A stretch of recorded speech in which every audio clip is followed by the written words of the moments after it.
Hey, I'm James, at Jaymz Marsters on Instagram. So, across these two videos, we're going to be talking about how to prep white hair and apply a semi-permanent colour over the top. And we're also going to be talking about how to recruit new clients into the salon to get creative. Right, so let's talk a little bit more about where I'm from and why that impacts the kind of clients that I get walking to my salon. So I am joined today by Julie, my model, and we are both from a small town in Norfolk called Downham Market. So the demographic in Downham Market is a very mature kind of area of people. So obviously a lot of the clients that are going to be coming into my salon have white hair. All of my clients have come to me with the struggle of they have had a semi-permanent colour put over their white hair and it has always faded out after the first couple of washes.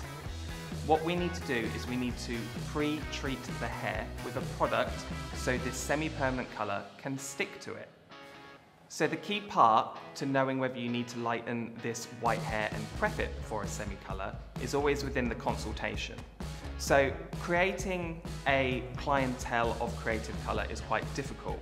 So the best thing to do is to try and use the clients that are already within your salon and turn them into creative clients, because from this, more creative clients will come.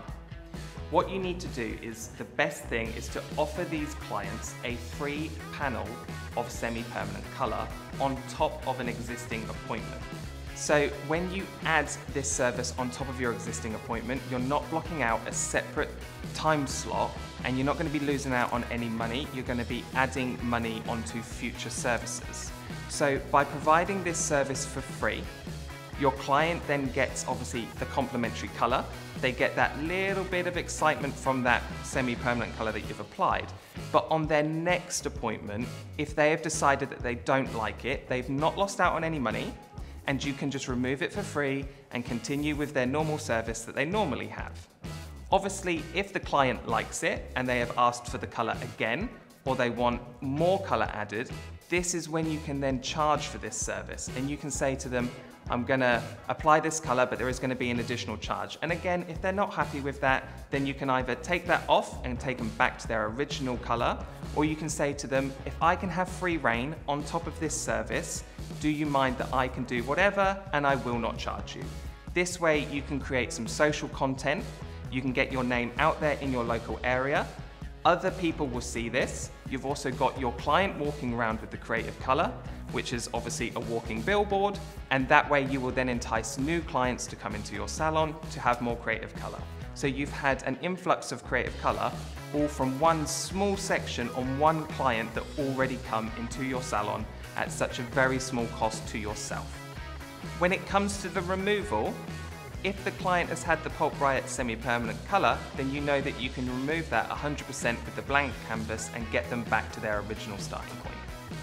So to remove these colours from the hair, I'm going to be using Pulp Riot blank canvas, and I'm going to be processing on the hair for up to 30 minutes, but I'm going to be keeping a close eye on it to see when the colour has completely disappeared from the hair.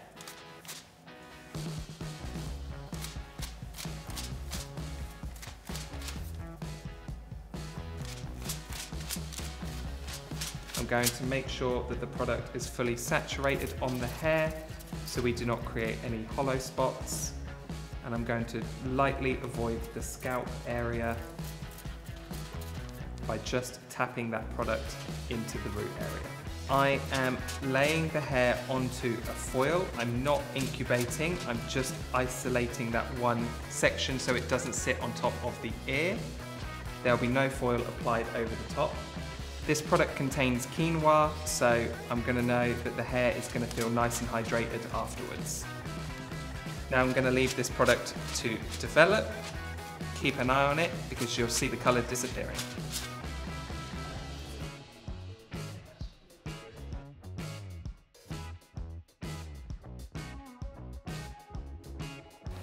So after processing for 10 minutes, you can see that this is our result. We have removed that previous Pulp Riot colour and taken it back to a level 10. Just remember to wait 2 weeks before you try to remove any colour, and remember to go low and slow with your developer. So with this model, I'm going to be showing you how to create a creative colour on a client that never usually has a creative colour. So normally for something like this, you would entice your clients through social media. If you're not uploading any of your work onto social media, then you are missing a trick. You should really be using it as much as you can because it is the shop front of your business nowadays. So if you needed any little tips in regards to creating social media content, this is one video of two. So I recommend going back and watching the other video that I've done. And that will just give you a little bit of information on how to create some creative looks on clients that you already have, and then bringing in some new ones. So the problem with creating new creative color clients is obviously you need to entice them in somehow. And again, on the last video, I spoke about offering the service for free. If this client does not have a service already in your salon, then you should be charging for this unless you want to create your social content. Then you can be doing this for free.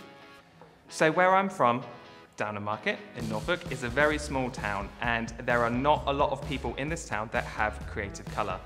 So the key thing is to create one or two clients that have that creative color and let them go out there into the wild and let people see it, and then naturally they will start to come back to you. With any kind of creative color, the key thing to start off with is always a really good thorough consultation. You need to know several things from your client. You need to know their favorite color. You need to be working out what their hair care routine is, how often they're washing their hair, and it even comes down to sometimes things like what they do for a job and whether they have children. These things will all add up into the color that you are then going to create for your client. So when it comes to working out the color for your client, like I said, take into consideration what their favorite color is. Obviously, their favorite color, they're gonna like it in their hair. Sometimes if it's a cooler toned color, then you know this is gonna last slightly longer than a warmer toned color. So if they always go more towards the blues and the greens, that's great, but just explain to them there is gonna be a little bit more of a longer commitment if they don't come back and see you, and you're not gonna remove that with blank canvas. If they want it to fade out quite nicely, again, you can be using your warmer colors because you know it's gonna fade out slightly faster than the cooler colors before their next appointment.